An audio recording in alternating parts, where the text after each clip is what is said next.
네, MTN 선정 베스트 애널리스트에게 듣는다 시간입니다. 상반기가 끝이 나는 바로 오늘인데요. 상당히 많은 분들이 궁금증을 가지고 계셨을 만한 섹터에 대해서 이야기를 나눠보고자 합니다. 바로 금융주입니다.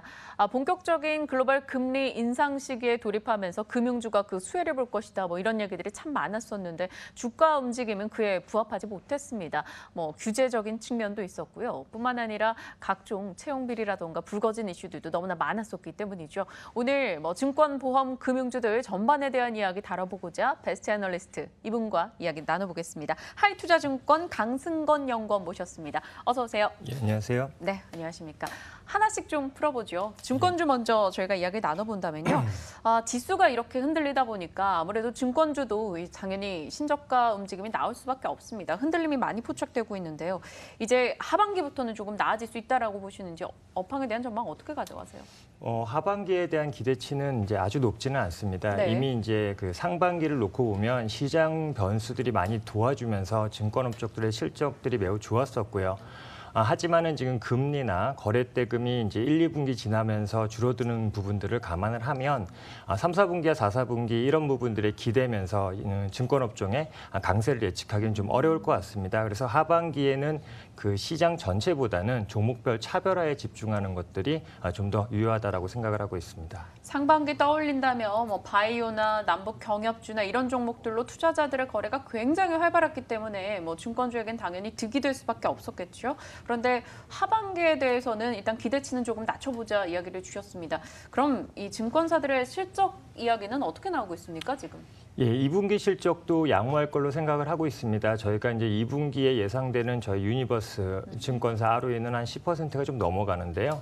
과거 사실 2, 3년 전까지만 해도 5% 내외밖에 안 나왔던 걸 감안하면 실제로는 2배 이상 증가를 한 겁니다. 네. 하지만 저희가 이제 1분기에 워낙 좋은 실적을 이제 실현하다 보니 QOQ로는 이익 감소가 좀 불가피할 것 같고요. 다만 이제 전년 동기 대비로는 약 한 15% 이익이 증가하는 수준으로 생각을 하고 있습니다. 시장의 거래대금도 1분기와 유사한 수준이고요. 네. 다만 이제 시장과 관련돼 있는 이자율이 좀 올라오면서 그리고 신용잔고가 증가하면서 브로커리지 수수료 수익도 마찬가지로 좀 증가했습니다. 다만 1분기 대비 이익의 감소를 보는 이유는 이제 금리 부분, 그다음에 이제 풀업 쪽에서 최근에 주가가 하락하면서 생긴 평가 손실 부분들 때문에 트레이딩 부분의 이익이 1분기 대비 감소할 걸로 예상이 되기 때문입니다. 네, 증권주 2분기 실적 전망도 화면을 통해서 저희가 살짝 살펴봤는데요. 일단 증권업종 투자 판단 저희가 간략하게 이야기를 들어봤고요. 그렇다면 하반기에 저희가 사보면 좋을 만한 탑픽 종목이라고 할까요? 어떤 게 있을까요? 예, 저희가 이제 하반기 최선호 종목으로 말씀드리는 것은 이제 한국금융지주입니다. 이제 저희가 이제 하반기 시장 변수에 대해서 낙관적으로 보고 있지 않기 때문에 얼마나 실적을 안정적으로 유지할 수 있을 건가 관건인데요. 한국금융지주 같은 경우에는 이제 자회사들로부터 나오는 이익이 비교적 단단한 편이고 네. 또 그 회사들이 각각의 업권에서 탑티어들입니다. 따라서 어떤 시장의 지배력과 그다음에 이제 자금의 이동안에서의 충분히 회사가 대응할 수 있는 능력을 가지고 있고 무엇보다도 이제 발행어음이라는 걸 통해서 IB나 트레이딩 쪽에서 추가적인 수익을 만들어낼 수 있는 이 기대 이런 것들이 이제 상대적인 강점으로 부각될 수 있다라고 생각을 하고 있기 때문입니다. 네, 좋습니다. 한국금융지주를 탑픽으로 꼽아주셨는데 좀 궁금해하시는 분들이 많아서 우리은행에 대한 질문도 살짝 드려보고 싶어요. 우리은행 같은 경우는 지주사 전환 이슈가 나오면서 상당히 주목을 받았었잖아요. 우리은행에 대해서 개인들의 관심이 높습니다. 그에 대한 의견은 있으신지요? 아무래도 지금 이제 성장이라던가 이런 그 이익의 확장적인 측면에서 기존에 있는 은행주들은 이미 많은 것들을 하고 있어서 추가적인 모멘텀 측면에서는 아무래도 우리은행이 우위에 있을 수 있다라고 생각을 하고 있고요. 이제 새로운 기회 요인들이 생기는 거기 때문에요. 그 이후에 이제 우리은행이 어떤 전략을 구사하냐에 따라서 결과는 좀 달라지겠지만 최소한 기대감을 가지고 볼 수 있는 은행업종 중에 한 종목이라고 생각을 하고 있습니다. 네, 우리은행 외국인의 수급도 양호하게 진행이 되고 있고요. 일단 오늘장에서도 한 3% 정도 올라가면서 시장 대비 확연히 선전은 하고 있습니다. 긍정적인 답변을 주셨습니다만 일단 연구원님의 탑픽은 한국금융지주니까요. 시청하신 분들은 참고하시고요. 금융주 가운데서요. 또 보험주 얘기도 해볼까요? 보험주 같은 경우는 주가가 정말 별로였어요. 정말 신통치 않은 흐름을 보였었는데요. 왜 그런지 궁금하네요. 사실 금리가 상승할 때 가장 주목을 받을 수 있는 이제 종목들이 보험주입니다. 그쵸. 예, 그리고 보험사의 어떤 부채 구조나 그다음에 이제 과거에 팔았던 역마진 상품들을 생각을 하면 당연히 주가가 바로바로 반응을 해야 될 것 같지만 실질적으로는 이제 보험사들이 가지고 있는 이제 어떤 타임라인이 굉장히 깁니다. 그러니까 최근에 금리가 올라간 것들이 실제 실적에 반영되기 위해서는 상당한 시간이 걸리는 거죠. 특히나 최근엔 규제로 인해서 자산 듀레이션을 굉장히 빨리 늘리고 있는데요. 그러다 보니 금리가 올라간 부분들이 실제 매출이나 또는 어떤 스프레드 마진 개선에 반영되기 위해서는 최소한 3, 4년 이상이 걸립니다. 따라서 지금 있는 부분들이 실제 저희가 이제 지표상으로 확인하려면 2019년 말 정도나 되어야 될 거고요. 이제 그런 것들이 이제 작년에 좀 기대감 이후에 좀 실망감으로 나타나는 부분이 하나가 있고, 두 번째로는 이제 지급 여력에 대한 이제 규제 문제입니다. 지금 한국의 보험사들은 RBC라는 지급 여력 규제를 받고 있는데 네. 이 구조가 이제 보험 부채를 원가로 평가하는 상태에서 나타나게 됩니다. 그러다 보니 금리가 올라가면 당연히 이제 보험사의 순자산이 증가하면서 가치가 증가하는 게 이제 실질적인 가치임에도 불구하고 이 지급 여력상으로는 오히려 지급 여력이 감소하게 나타나게 됩니다. 그러니 금리가 빨리 올라가면 지급 여력이 충분하지 않은 보험사들은 보완 자본을 발행하거나 또는 투자자들 입장에서는 혹시 이 회사가 이렇게 유상증자를 하는 거 아닐까라는 우려가 반영될 수 있고요. 그러네요. 그런 것들이 최근에 이제 보험주 주가가 올라가는데 상당한 방해 요인으로 이제 작용을 했다라고 보시면 될 것 같습니다. 그렇다면 어떨까요? 앞으로는 좀 나아질 수 있을까요? 아니면 그게 뭐 모든 이 긍정적인 요소들이 반영되는 좀 길게 잡고 2019년 내년도쯤에나 관심을 가져야 될까요? 저희가 그래서 이제 생보보다는 이제 손보 쪽을 조금 더 선호해서 말씀드린 이유도 이제 타임에 대한 라인이 좀 다르기 때문인 거고요.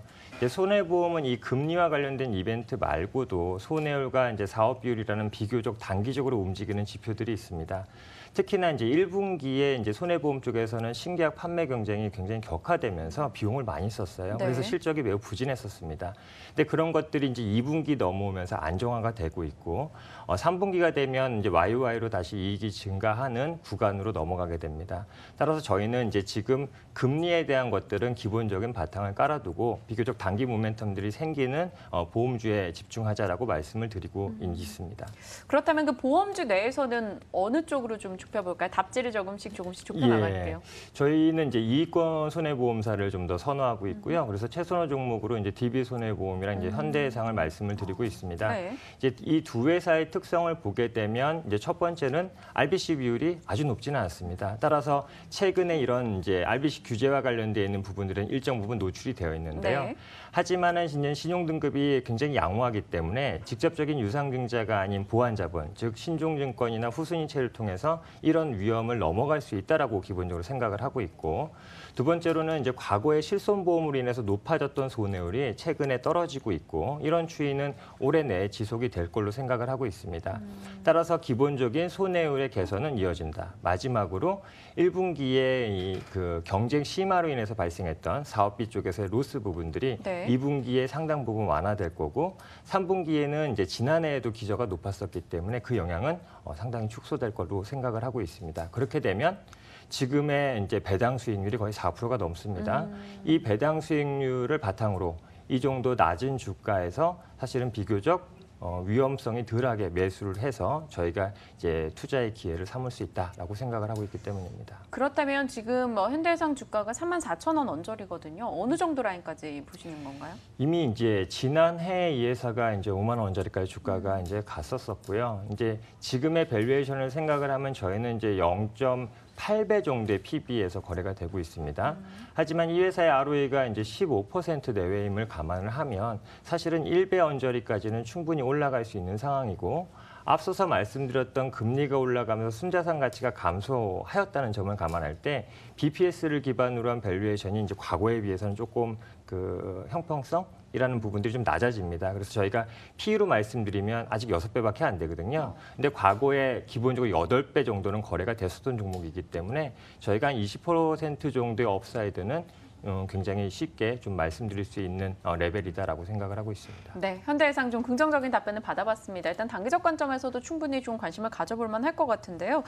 하지만 은행주, 금융주에 대해서 한 가지 좀 걱정되는 게 사실 저는 있어요. 뭐 대출금리 조작 사건이라던가 아니면 보유세 강화 논란 뭐 이런 것들이 은행주에 대한 투자 심리를 위축시킬 것이다. 이렇게들 많이 평가를 하더라고요. 또 하반기는 뭐 재산세나 임대소득세 이런 얘기들도 계속 불거질 거고요. 그 변화가. 이런 게 좀 타격이 있지 않을까 싶어서 좀 보수적으로 봐야 되진 않나 이런 고민도. 정부의 규제에 관련돼서는 사실은 이제 굉장히 어려운 문제입니다. 맞아요. 왜냐하면 네. 정부는 어떤 여러 가지 목적을 가지고 규제들을 행하게 되고 이제 금융회사는 그거에 대응하는 상황이기 때문인데요. 사실 은행 쪽도 보시면은 이제 이익이 1분기나 2분기나 매우 좋습니다. 매우 좋은 상황임에도 불구하고 주가는 이제 굉장히 안 좋은 거거든요. 따라서 지금 이제 여러 가지 언론에서 보도된 규제들에 대한 불확실성은 사실상 주가에는 이제 상당 부분 반영이 됐다라고 보시는 게 맞을 것 같고요. 다만 이게 어떤 계기로 이제 이 불확실성을 좀 해소시키거나 아니면 좀 누그러뜨릴 수 있을 건가가 지금은 중요할 것 같아요. 그래서 당장 지금 금융주에 대해서 실적이 갑자기 너무 안 좋아지거나 아니면 너무 서프라이즈가 나오거나 그럴 만한 자리는 아닙니다. 다만 규제와 그다음에 지금에 있는 주가 레벨 사이에서 결국에는 줄다리기를 하는 걸로 생각을 하고 있고요. 은행 쪽도 저희는 이제 하반기는 그리 나쁜 그림으로 보고 있지는 않습니다. 네, 알겠습니다. 좀 걱정스러운 부분들이 사실 많았습니다. 한 번씩 외국인들의 강한 매도 속에 금융주가 출렁일 때마다 우려스러운 부분도 있었었는데요. 오늘 영건이가 이야기를 나누고 나니까 그래도 하반기에 대해서는 조금 마음이 놓이기도 하네요. 베스트 애널리스트에게 듣는다. 오늘 금융주 전반에 대해서 이야기 들어봤습니다. 하이투자증권 강승건 연구원과 함께했습니다. 말씀 고맙습니다. 예, 감사합니다.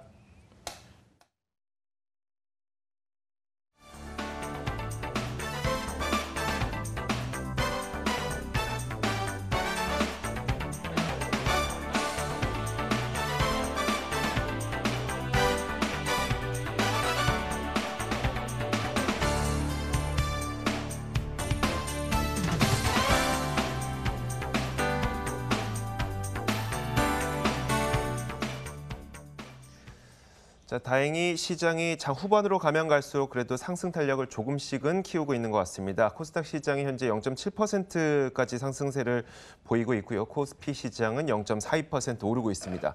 코스피 시장에서는 외국인과 기관의 매도가 나타나고 있음에도 불구하고 현재 장은 그래도 상승을 유지하고 있는 상태인데 코스피 시가총액 상위 종목들을 살펴보면 삼성전자와 SK하이닉스의 주가가 엇갈리는 모습이 좀 나타나고 있어요.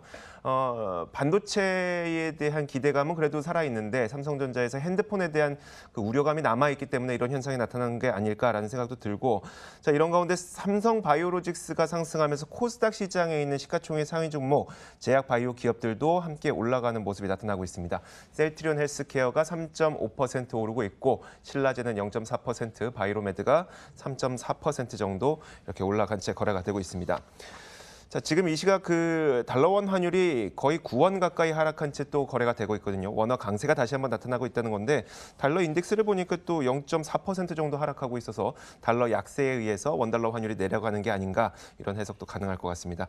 자, 어쨌든 여러 가지 좀 복잡한 일들이 많이 일어나고 있는 시장이니까요. 이어지는 마감 전략 A+에서도 여러분들의 투자 전략을 챙겨가시길 바라겠습니다. 오늘은 여기서 물러나겠습니다. 시청해주신 여러분 고맙습니다.